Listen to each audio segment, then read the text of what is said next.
Welcome to unique academy online classes. Class 12 subject math में अपने chapter है matrix. Matrix मतलब जिसको हिंदी में बोलते हैं आव्यूह, जो आपके क्लास 12 राजस्थान बोर्ड साथ के साथ सीबीएसई बोर्ड और आईआईटी मेंस और एडवांस दोनों के सिलेबस में आईआईटी मेंस में भी एक क्वेश्चन, एडवांस में भी एक क्वेश्चन पूछा जाता है। इससे आपके राजस्थान बोर्ड में ये चैप्टर आपके 3 नंबर का है, जिसमें एक क्वेश्चन 1 नंबर का पूछा जाता है और दूसरा एक क्वेश्चन 2 नंबर का पूछा जाता है। तो बात करते हैं मैट्रिक्स आव्यूह होती क्या है।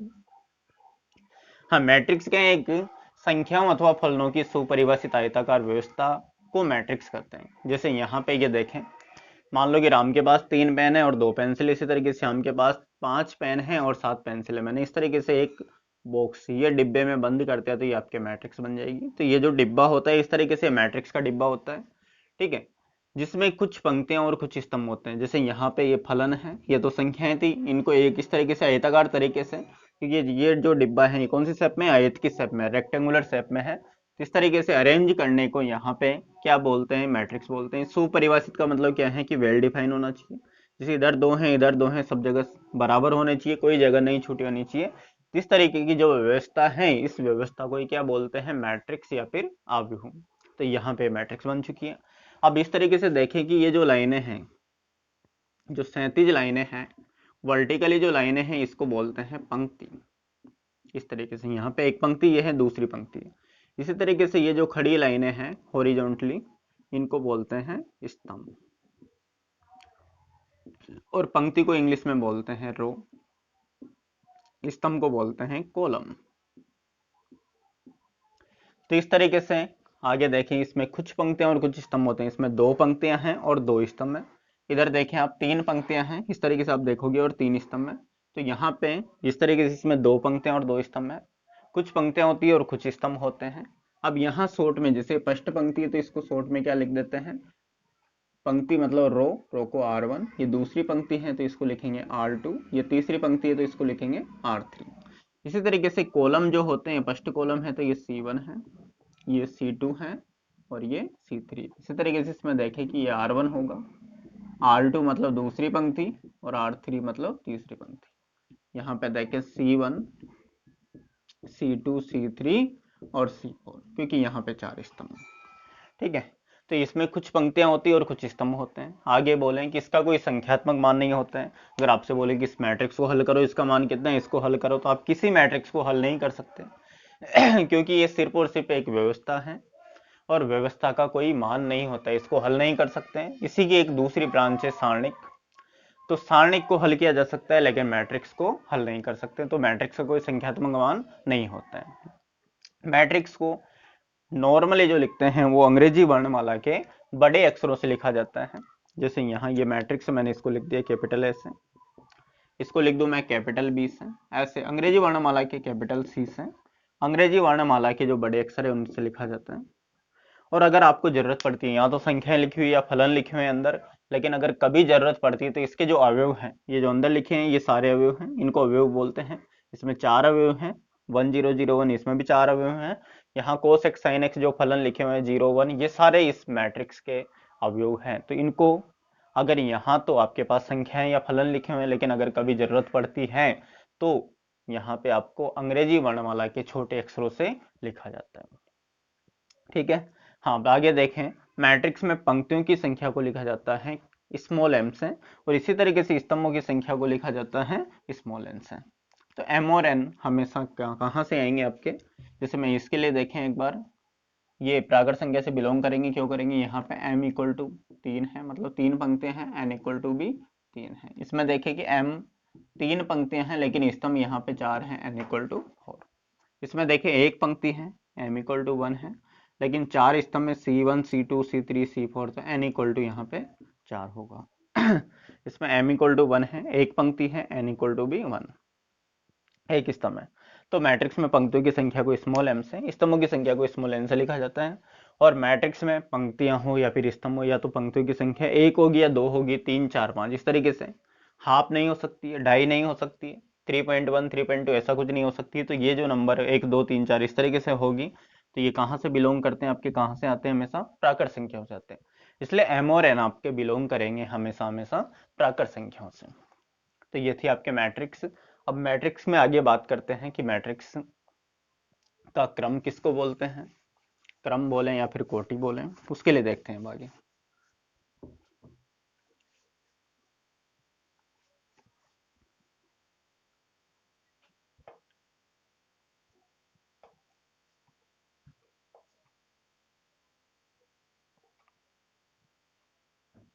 आगे देखते हैं मैट्रिक्स का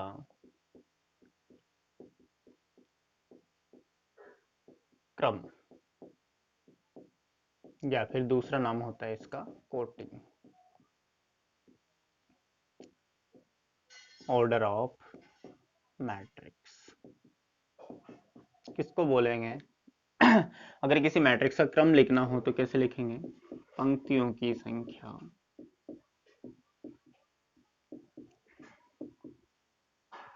और स्तंभों की संख्या।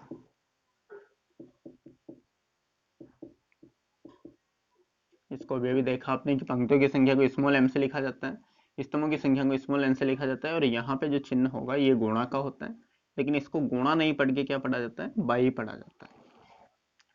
हाँ, जैसे आप देखें एग्जाम्पल, ए इक्वल टू है आपके पास -1 0 1 3 4 9, बी इक्वल टू है आपके पास -1 0 4 7, और देखें c equal to 1 0 0 1, d equal to है -2 4 और 5। हाँ, इनका क्रम लिखते हैं हम। ये आपके पास मैट्रिक्स है। m का मतलब है पंक्तियों की संख्या। इसमें आप देखें कि दो पंक्तियां हैं, यहाँ पे R1 और R2। इस तरीके से n का मतलब स्तंभों की संख्या C1 C2 C3। तो अगर मैं इसका क्रम लिखता हूँ यहाँ पे, तो क्या लिखना है, पंक्तियों की संख्या इंटू स्तंभों की संख्या, मतलब m/n। m की जगह यहाँ पे 2 है 2, और n की जगह 3 है 3 स्तंभ में, तो और बीच में क्या है, गुणा लगा देना है। अब इसको क्या पढ़ना है, 2/3। इसको गुणा नहीं पढ़ना है, क्योंकि मैट्रिक्स का जो ये बाई है ये मैट्रिक्स की साइज को दिखाता है। इसका क्या मतलब है, 2/3 का। और इस क्रम को यहाँ पे छोटा सा इस कोने पे लिख दिया जाता है। अगर आप इस जगह खड़े हो तो इधर चलोगे तो आपको 2 अवयव मिलेंगे, 1 और 2, इधर जाओगे तो 3 अवयव मिलेंगे, 1 2 3। तो ये सिर्फ और सिर्फ मैट्रिक्स की साइज को दिखाता है। मैट्रिक्स के इसको गुणा भी नहीं करना है और गुणा बोलना भी नहीं है, क्योंकि मैट्रिक्स का जो क्रम होता है ये साइज को दिखाता है। तो मैट्रिक्स का कोई मान नहीं होता है, इसलिए इसको आपको बाई बोलना है, गुणा नहीं बोल के। जैसे कोई बोर्ड है, ये बोर्ड है आपके पास, अब इसकी साइज है 4/3, तो 4/3 का मतलब क्या है कि 4 फीट इधर है और 3 फीट इधर है। इसी तरीके से कोई प्लॉट हो, मकान हो, कुछ भी, तो बाई में साइज बोली जाती है। उसी तरीके से यहाँ बाई में साइज बोलेंगे इसकी, क्योंकि ये रेक्टेंगल के तरीके से होता है, तो इसलिए आपको गुणा नहीं बोलना है। इसका देखें, यहाँ दो पंक्तियां हैं, R1 R2 C1 और C2, और दो स्तंभ में तो इसका क्रम हो जाएगा 2/2। एम भी दो है, यहाँ पे दो पंक्तियां हैं, एन भी दो हैं, दो स्तंभ। इसमें देखें एक पंक्ति है, लेकिन स्तंभ कितने हैं, 4 हैं, C1 C2 C3 और C4। इस तरीके से इसका क्रम हो जाएगा 1/4। ऐसे इसका देखें तो यहाँ पे 3 पंक्तियां हैं लेकिन एक स्तंभ है, 3/1। तो इस तरीके से आपको मैट्रिक्स का क्रम लिखना है। मैट्रिक्स का क्रम सिर्फ और सिर्फ मैट्रिक्स की जो साइज है, आकार जो है, उसको दिखाता है, ना कि मैट्रिक्स का मान। और मैट्रिक्स का वैसे भी कोई मान नहीं होता है, तो आपको ये गुणा नहीं करना है, ना ही गुणा पढ़ना है। हाँ, आगे देखते हैं। मैट्रिक्स में कुल अवयवों की संख्या। मैट्रिक्स या फिर अवयव भी बोल सकते हो आप, में कुल अवयवों की संख्या। मैट्रिक्स में कुल अवयवों की संख्या, ये लिखने के लिए भी आपको क्या करना है, पंक्तियों की संख्या। इसको क्या बोलोगे आप, total number of element in matrix. इसके लिए भी यही करना है आपको। मतलब इसका क्या मतलब था, अभी देखा आपने m और n। अब यहाँ पे आपको गुणा करना है, क्योंकि आप मैट्रिक्स में ये मैट्रिक्स का मान तो नहीं बता सकते, लेकिन मैट्रिक्स में कुल कितने अवयव हैं ये चीज आप बता सकते हो। a इक्वल टू, जैसे यहाँ लिखा मैंने, -1 3 4 7 1 और 3। अब यहाँ देखें इसमें कितने अवयव हैं, 1 2 3 4 5 6, 6 अवयव हैं।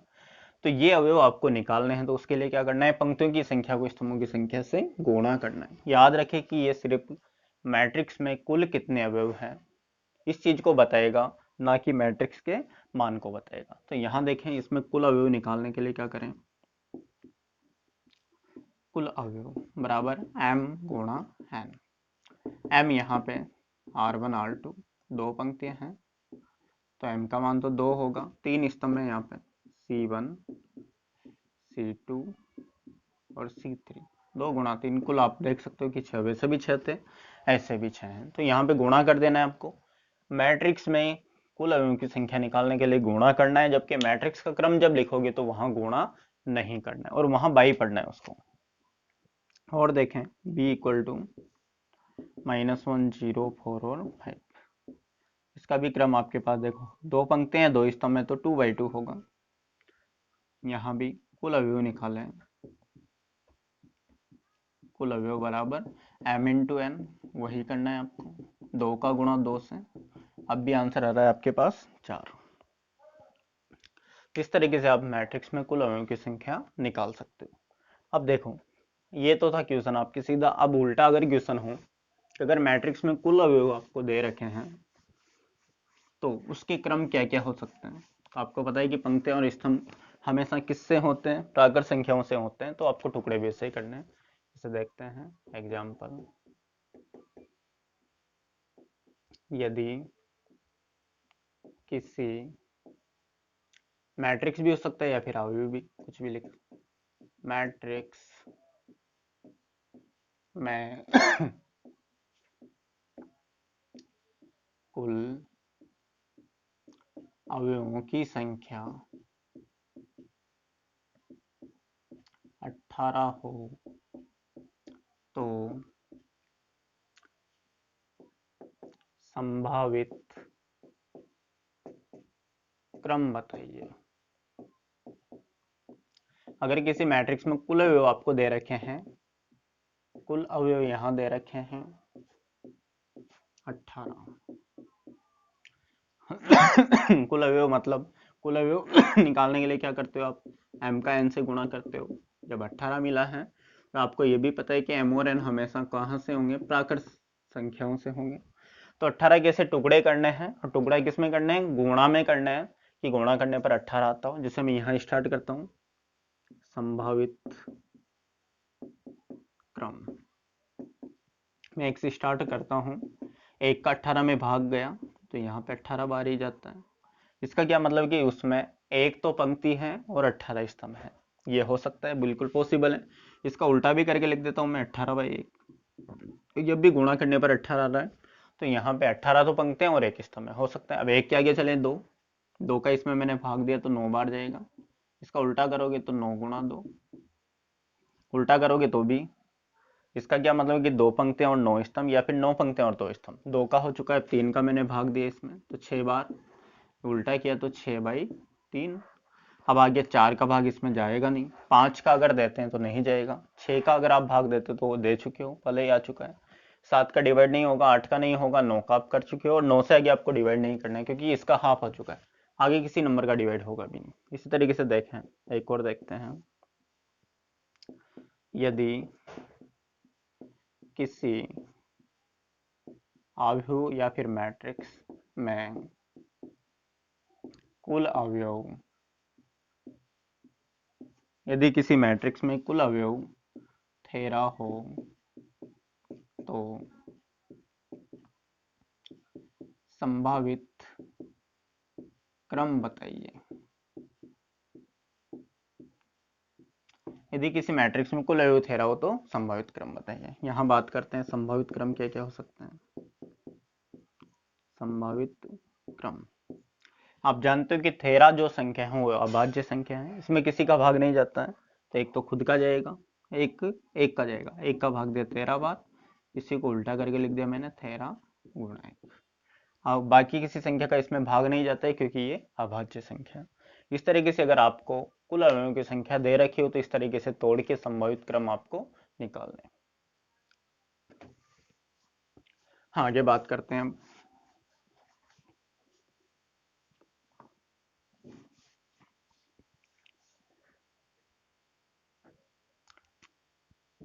हाँ, नेक्स्ट है आपके पास m/n क्रम की व्यापक मैट्रिक्स।